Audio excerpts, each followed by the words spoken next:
Muy bien, buenas noches, bienvenidas a la sesión de hoy del 23 de febrero del 2026 del grupo de estudio de Solo tu Perro. Esta mañana estuvimos las tres que estamos ahora aquí en una, eh, no sé cómo calificarla, impresionante reunión con, con uno de los investigadores que estamos estudiando. eh, en uno de los artículos que hemos estudiado recientemente acá en este grupo. Y tuvimos al doctor Zachariah Silver en carne y hueso,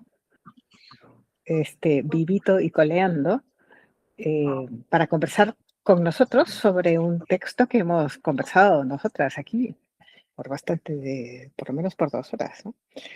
Así que, como no vamos a repetir la invitación, porque el hombre, el buen caballero debe estar en sus trabajos, pensábamos dedicar este rato un poco a reflexionar sobre lo que ocurrió, sobre esa sesión y sobre la importancia de estos encuentros, de estos lugares de encuentro, ¿no? Entre las personas que están haciendo el research, que están haciendo la investigación dura con datos, etcétera, y el mundo de los profesionales de la educación canina, y cómo nos podemos alimentar nosotros ya de ellos, seguro, pero también ellos de nosotros, ¿verdad?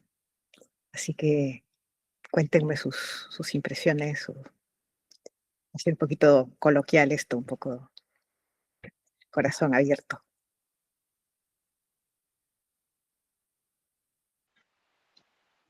Un poco desde la emoción que todavía seguimos enganchados, ¿no?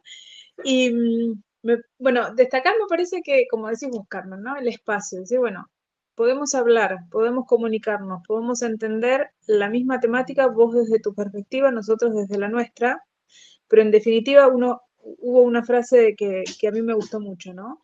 Que dijo el profesor, para darle la mejor calidad de vida a los perros. Entonces, me parece que ahí es donde está como el punto más importante, ¿no? Porque podemos debatir acerca cuál es el mejor método para llegar a hacer los test, podemos discutir cuál es... y ahí Punchi se nos va. Podemos discutir un montón de cosas. Ahora, si todos no tenemos claro que tenemos que trabajar en función del bienestar, ahí se nos complica. Es un tremendo avance, y es una cosa eh, muy esperanzadora escucharlo en la boca de un investigador, ¿no? De alguien que está actualmente en un laboratorio que tiene, aunque no nos guste la palabra laboratorio, para hacer experimentos sobre perros,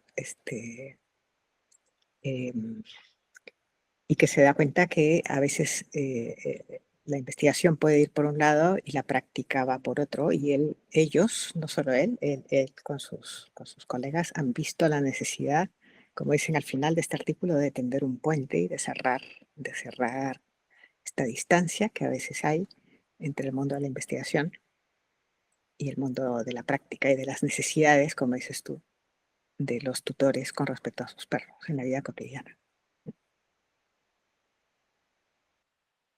Sí, y a continuación de eso, él también agrega, ¿no? De la vida individual de cada uno de estos agentes.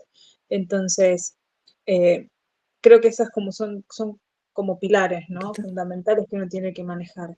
¿Quién es el individuo? ¿Quién es la familia? ¿Cuál es el ambiente? ¿Cómo está inserto ese ambiente en la vida de esos individuos, animales humanos y no humanos, ¿no? Porque en definitiva es el conjunto de la convivencia. Y, y también usó una palabra muy particular, ¿no? Que es gap, ¿no? Es ese espacio que queda entre esa ciencia que parece tan lejana, que parece tan, ¿no? Inmaculada, y la realidad, y la vida misma. Sí, y él mismo reconoció, dice, bueno, yo soy investigador, pero no soy dog trainer, o sea, yo no tengo, él tiene un perro y tiene una perra en particular, y vive con ella y convive con ella, pero no tiene la experiencia que puede tener un profesional, ¿verdad? Y también es bonito, como decías tú en un mensaje que me mandaste antes por privado, cuando dices que se le veía una gran apertura, ¿no? A escuchar nuestra mirada, ¿no? Eso es muy, muy bonito también. Sí, sí, a ver, para acercar, eso no me escuché de vuelta. Para acercar posiciones es fundamental la escucha, es fundamental. Y el respeto. Sí, sí. ¿Claro? Tengo aquí también a una señorita opinando al respecto. A mí lo que me parece sumamente interesante y alucinante de alguna manera es esta facilidad que tenemos hoy día gracias a la tecnología de poder hablar y comunicarnos con estas personas, ¿no? Siento que hace, no sé, quizás un par de años atrás esto habría sido sumamente difícil de tener la chance de entablar una relación así tan uno a uno y tan amena como fue la charla de día de la mañana, con una persona igual que nosotros, como uno dice, un ser humano de carne y hueso que está del otro lado de la parte más investigativa. Pero súper interesante la postura que tiene él y la apertura de mente me pareció también ya salirse un poco de esto de la cajita tan cuadrada de ser científico puro y duro y empezar a abrirse a escuchar a otros profesionales que en este caso en particular tienen mucha voz y mucho que decir con respecto a los estudios que se están realizando eh, con perros para entender a los perros o para entender a los humanos, ¿no? Entonces me pareció muy bonito de parte de él tener esta apertura de poder decir, sí, mira, yo estoy estudiando esto, pero qué bueno también poder tener la aproximación o la observación de parte de personas que en verdad están mucho más involucradas en esto y que en conjunto, lo que pasó hoy día en la reunión, que fue súper lindo, esto de poder darle pequeñas como ideas o sugerencias o cosas para que en el futuro los estudios que se realicen sean mucho más acotados y podamos empezar a ver realmente eh, conductas un poco más naturales respecto al perro, en este caso, porque en laboratorio sabemos, es un poco difícil reproducir al 100% las cosas de la vida cotidiana y natural de los perros y me encantaría que se estudiara más de perros en libertad. Entiendo que es complicado, pero nada, tener estas oportunidades y estas cercanías a través de tu gestión y del grupo de estudio, siento que fue absolutamente maravilloso. Sí, sí, vamos a seguir, vamos a seguir. Vamos a seguir, sí, a ver si llegamos a nuestros otros grupos que hemos estudiado tanto, ¿no? Los grupos, al grupo de los húngaros. Eh, Sí, sí, me sentía como groupie en la mañana, así como, ay, esas personas que uno estudia, que están ahí como en el papel, poder hablaba de mirarles la Marshall cara. Pescini, que es Ajá, artículos sí, que sí. hemos leído, ¿no? Sí. Este, hay una cosa que me llamó la atención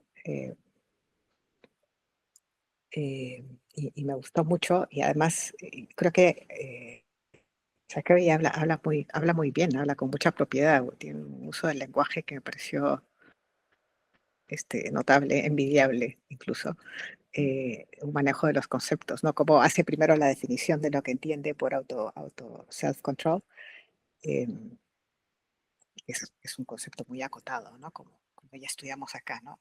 En un momento. Em, pero me gustó mucho cuando dijo esto de alrededor del minuto 12. Y voy a tratar de sacar la cita de esta frase, cuando dijo, teníamos la percepción de que algo no estaba bien cuando estábamos investigando el self-control utilizando este tipo de tests, en particular el test del cilindro, ¿no?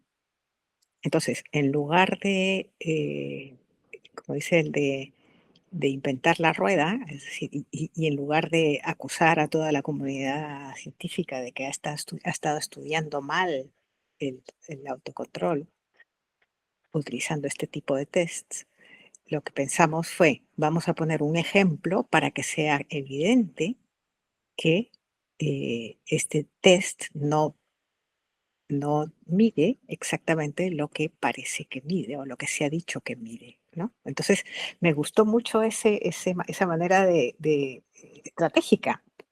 Es una manera estratégica de haber planteado la investigación y dice, queremos que este sea un artículo que abra futuras investigaciones, que vayan ya en la línea de plantearnos nuevamente qué significa realmente autocontrol y cómo se mide eso, cómo se estudia eso, porque pareciera que no se estudia como se ha estudiado, como se ha dicho que se estudia, que es a través de estos tests, ¿no?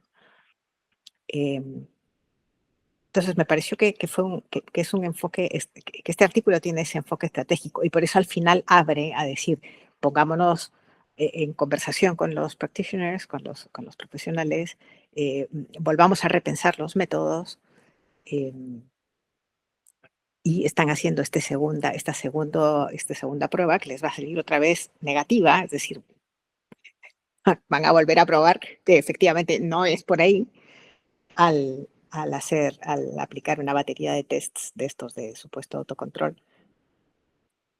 contra un periodo de 6 semanas de training, supuestamente de algo que se llama Protocol of Relaxation Training, que significa en realidad enseñar a tu perro a que esté sentado y a que se eche. Cuando nosotras sabemos perfectamente que un perro sentado o que se echa no necesariamente está relajado, ¿no? Entonces, el hecho de que yo le enseñe eso no quiere decir que tenga más autocontrol. Y lo van a probar, eso es lo más interesante. Vamos a tener un documento en la mano para decir, señores, eso que ustedes a veces dicen, que hay que enseñar el autocontrol de esta manera, no sirve. No sirve. Tenemos que buscar otra manera, ¿vale? Entonces, yo creo que tenía su, su- su trasfondo así estratégico político, digamos, ¿no? El artículo. Y eso a mí me gustó mucho.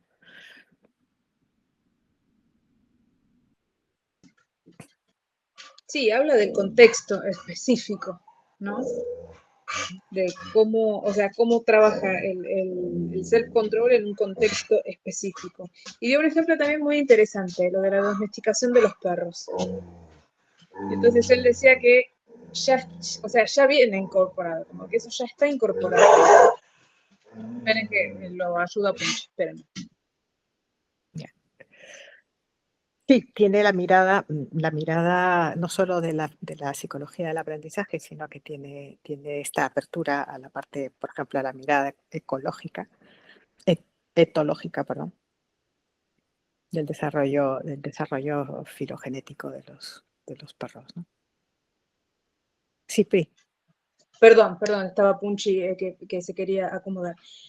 Y otra cosa también que dice es que nosotros no se lo enseñamos, o sea, en realidad creo que lo importante de esto es entender que nosotros no se lo estamos enseñando, sino que ya viene con ellos desde el momento de la domesticación y lo ve como, y desde el punto de vista de él es como una ventaja, en realidad. No es para estar mejor o sea, en ese momento no se pensaba cómo encajar en una sociedad como la que tenemos hoy en día, ¿no?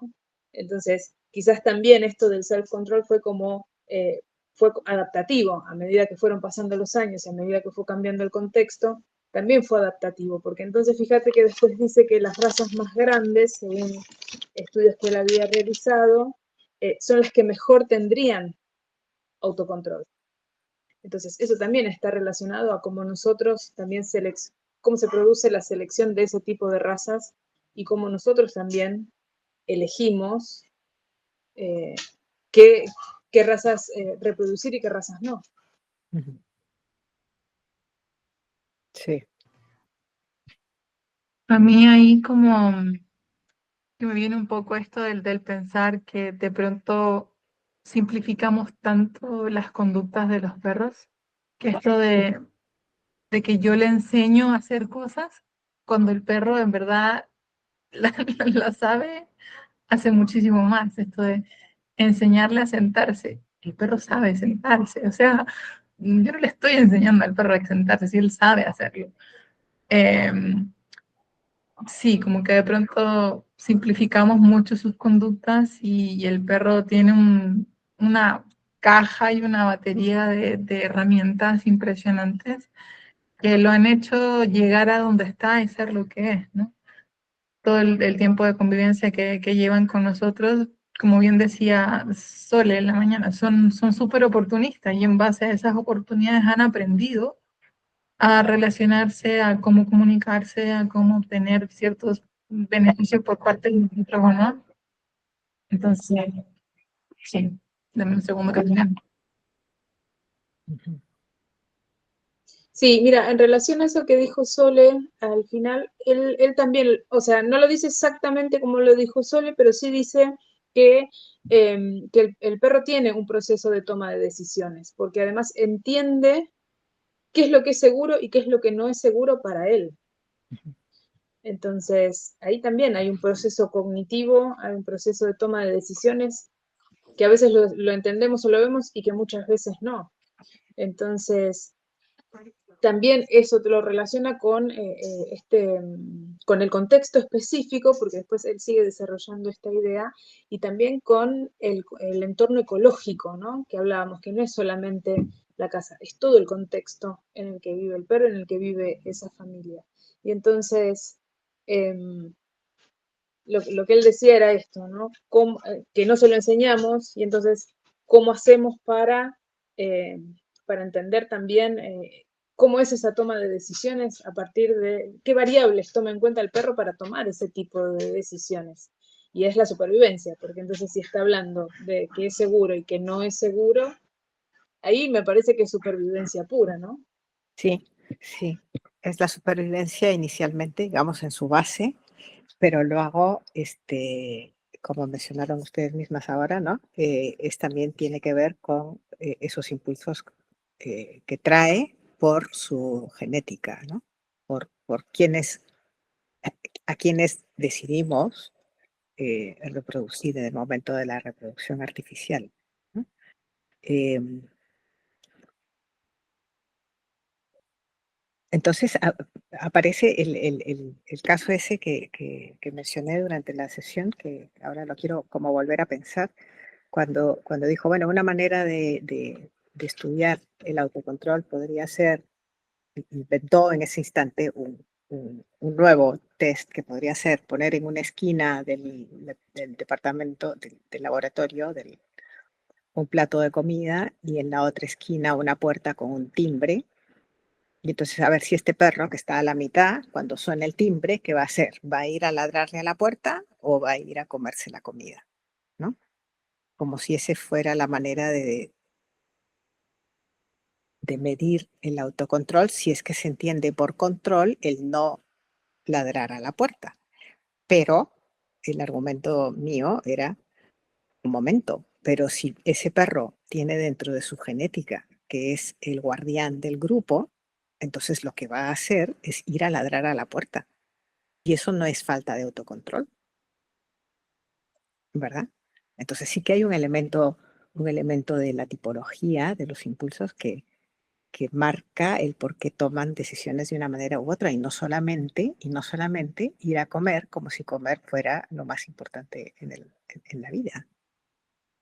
Quizás si está muerto de hambre, a lo mejor sí va a comer, pero no, tampoco ese test funciona, diría yo, ¿verdad? Depende, porque si por ejemplo estuvieras testeando perros de la calle, por más que estén muertos de hambre, pero si no confían en el humano, no se va a acercar, Por ejemplo, ¿no? por ejemplo. Claro. Por Y eso entonces, fue también muy interesante cuando salió el tema del vínculo, de la relación, que esto también lo sacó ujú, Stoll, si no me equivoco, ¿no? Y él lo tomó y lo sí, asumió como un tema que le está interesando mucho, y es que los sí, perros cambian mucho su manera de actuar dependiendo de cómo es la relación con el tutor, cómo ha ujú. sido su experiencia de vida con el tutor con el que están, qué tipo de apego tiene, por ejemplo. Cosa que nosotras hemos notado siempre cuando estudiamos estos artículos, nos preguntamos, ¿verdad? Pero nadie piensa en el apego y se ve que aquí sí, ¿no?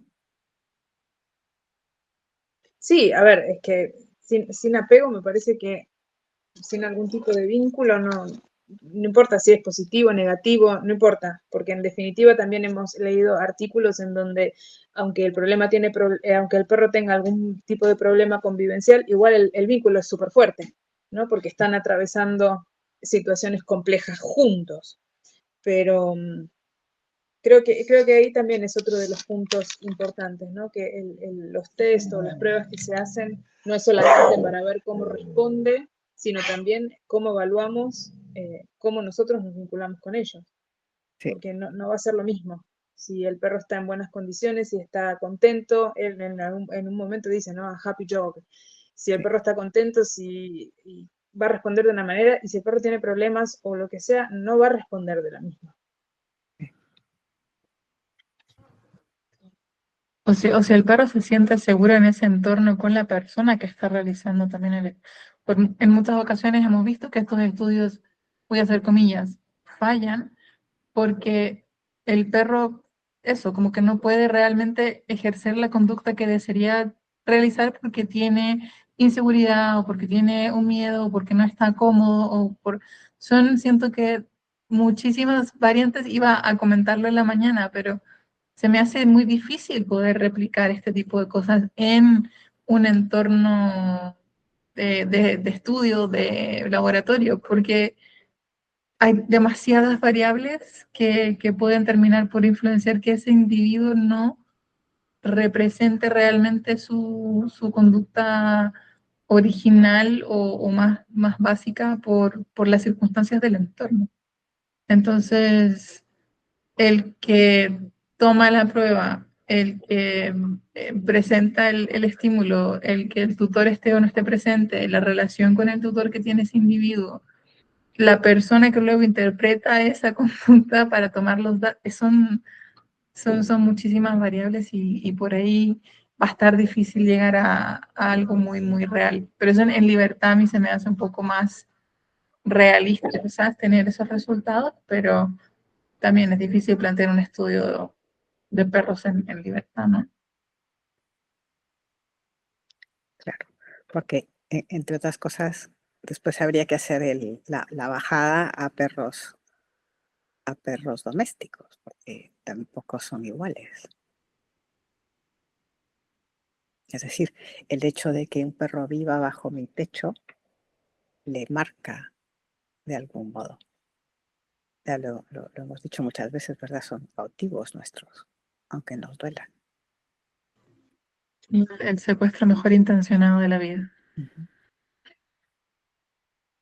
Pero sí, entonces es complejo el tema, pero me pareció interesante esta postura de esta nueva como línea de investigación que sí sea un poco más abierta a decir, a lo mejor por aquí no es y tenemos que darle una vueltita a mirarlo por hacer otro tipo de experimentación, a mirar el vínculo, a mirar el entorno, a que las pruebas sean amables, a que la persona sea instruida al respecto de cómo hacer las cosas. Entonces, me gustó ver un poco como en su cabecita o en su cara, como esta nueva configuración, ¿no? De que, mira, a lo mejor esto sería interesante de investigar y de estudiar. Así que me gusta que hoy tengamos esa posibilidad de tener a la ciencia un poco más cerquita, un poco más a la mano, para nosotras comprenderlo mejor y poder también transmitir esa información de mejor manera.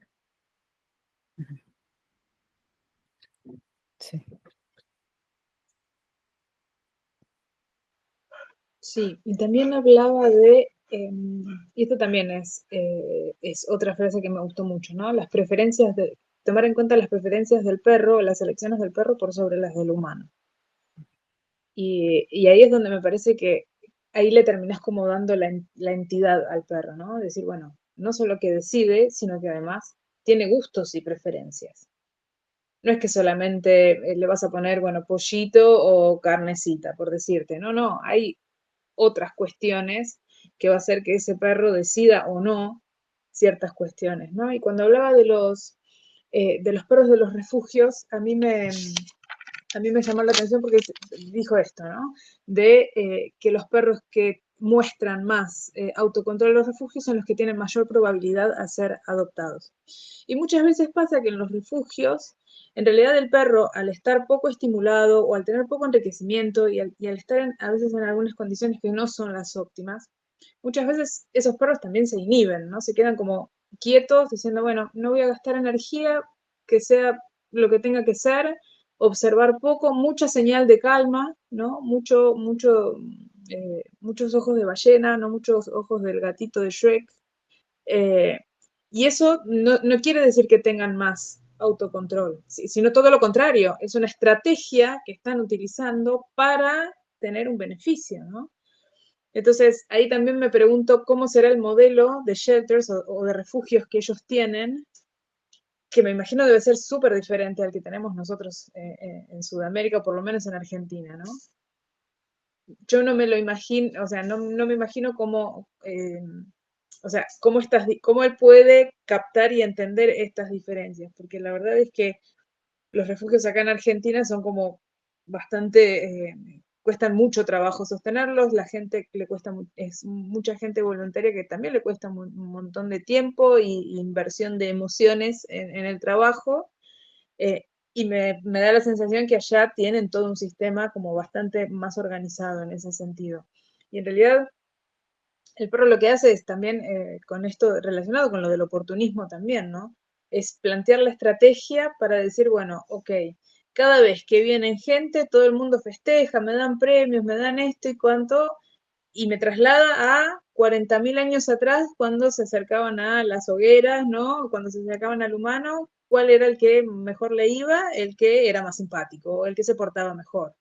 Y en realidad eso terminó siendo una estrategia Claro, que sigue porque funcionando claro, 40.000 años después, ¿no? porque ese portarse mejor es un portarse mejor que es una categoría puesta por nosotros. No es que al perro le parezca que está portándose bien o mal si ladra o si deja de ladrar, ¿no? Es nuestra mirada humana la que le llama a eso portarse bien, ¿no? Como también le llamamos a a eso que llamamos objetos, esos objetos que llamamos juguetes. Le compré un juguete a mi perro, pero la palabra juguete es un juguete en mi concepto, porque para el perro no es un juguete, es un objeto, una cosa con la que ya veré qué voy a hacer con esa cosa, pero no es un juguete, ¿no? Ahí se ve muy claro este punto de cómo muchas veces usamos las palabras, como decías tú, ¿no? Desde nuestra mirada humana, ¿no? Y efectivamente, los perros de los refugios pueden no hacer, pueden parecer autocontrolados porque no están ladrando, cuando sabemos que no tiene nada que ver ni con el autocontrol, ni con la tranquilidad, el hecho de que no ladren o ladren, ¿no?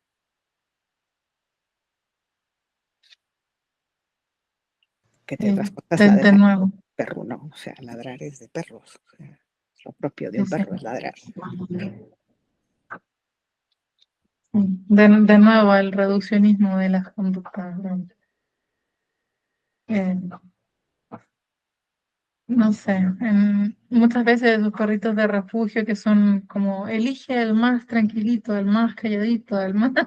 y termina siendo el perro que te destroza la casa, porque efectivamente era un perro que estaba absolutamente inhibido y mm, por ninguna parte autorregulado ni autocontrolado, muy por el contrario. Entonces termina finalmente haciendo una selección de un individuo que no estaba preparado para poder irse a un hogar. Y es complejo, o sea, todo este tema da para agarrar de una y otra y cien y miles de partes, porque es muy complejo, porque hablar de conductas de perros es sumamente difícil y complejo, pero de nuevo, me gusta que lo estemos pudiendo hacer desde esta ventanita un poco más amable para el bienestar del individuo. Sí, sí, que haya este deseo de buscar nuevos modos de eh, hacer finalmente lo que hacen los investigadores, que es hacer ciencia, ¿no? Quiere decir plantear escenarios que puedan ser replicables en distintos lugares y que tengan resultados semejantes.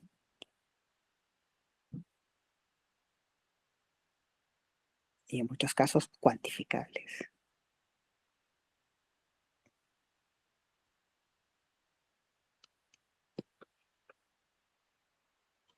Sí, me gustó mucho también el poder compartir, ¿no? Porque en definitiva está bien, estábamos preguntándole al autor, ¿no? Propiamente dicho, que como decías vos, Carmen, en algún momento, el único que sabe más de ese tema en ese momento es él, ¿no? Y que él tuviera ganas de responder y que tuviera ganas de compartir y que tuviera ganas de decir, sí, sí, mira, esto lo estamos pensando en otras cosas más, estamos haciendo estudios nuevos, casi como que transmitiéndonos una tranquilidad de tranquilos porque nos estamos tratando de ocupar de eso, ¿no? Eso también a uno le da esta pequeña ventana que están abriendo a entender realmente más de cerca, ¿no? Más de poder escribirle y decirle, mira, tu artículo, tengo una duda, tengo una pregunta, ¿cómo podemos compartir esto? Y así me parece que es donde uno puede crecer y aprender más, ¿no? Sí. Sí, Y en consecuencia las familias con las que nosotros trabajamos, porque en definitiva, está bien, nosotros lo podemos aplicar en casa con nuestros perros, pero también nosotros estamos influenciando y estamos ayudando a un montón de familias. Y los contextos a veces son tan difíciles, y uno necesita a veces tantas herramientas.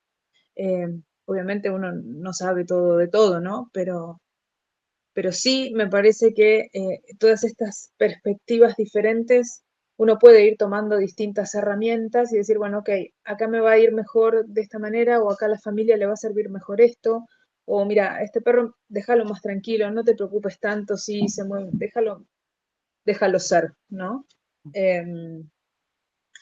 Me parece que ahí es donde ganamos todos, en definitiva, no solamente los profesionales que nos dedicamos a esto, sino también la familia. claro.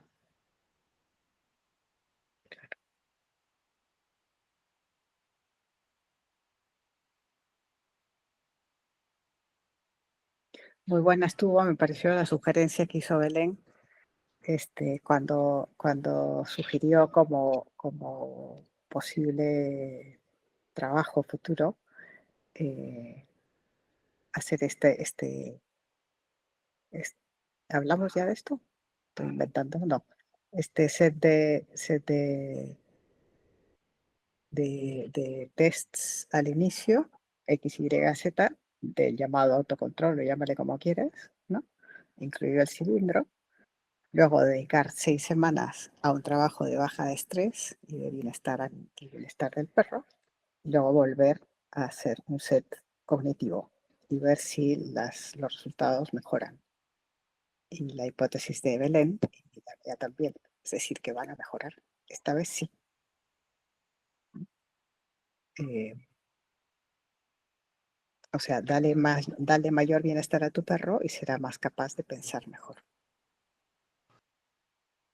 Que es finalmente lo que hacemos, ¿no? Eso También es lo lo que decía Belén.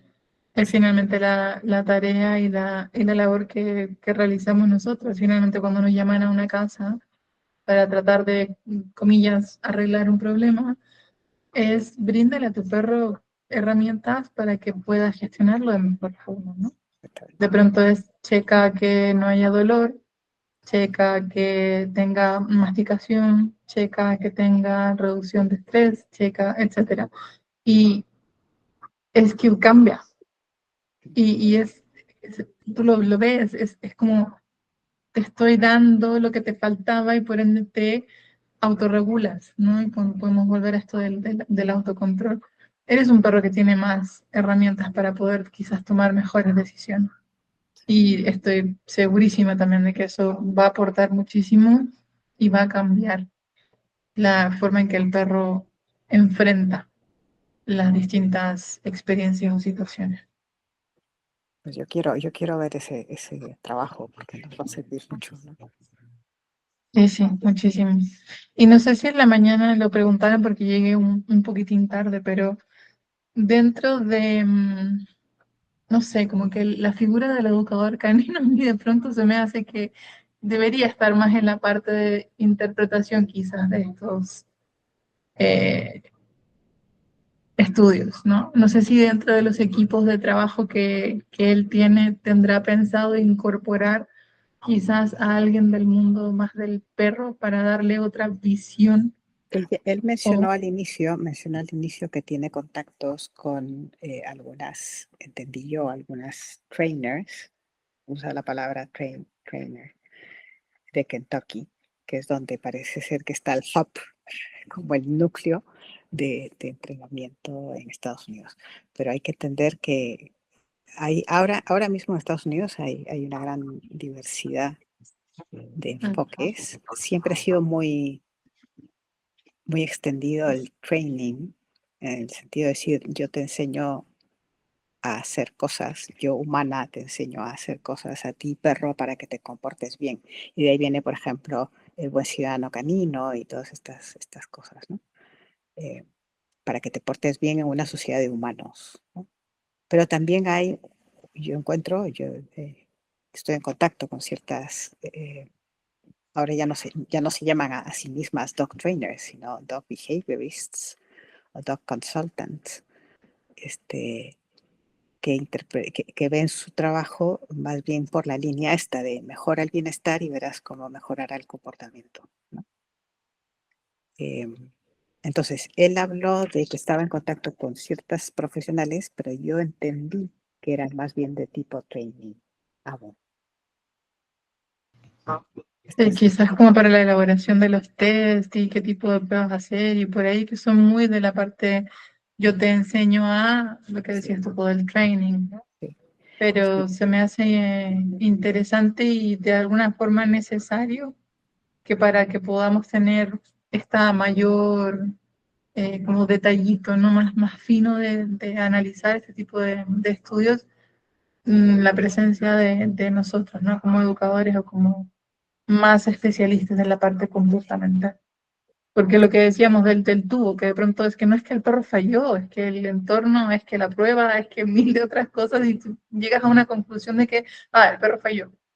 El claro. perro hizo lo que pudo con las herramientas que tenía.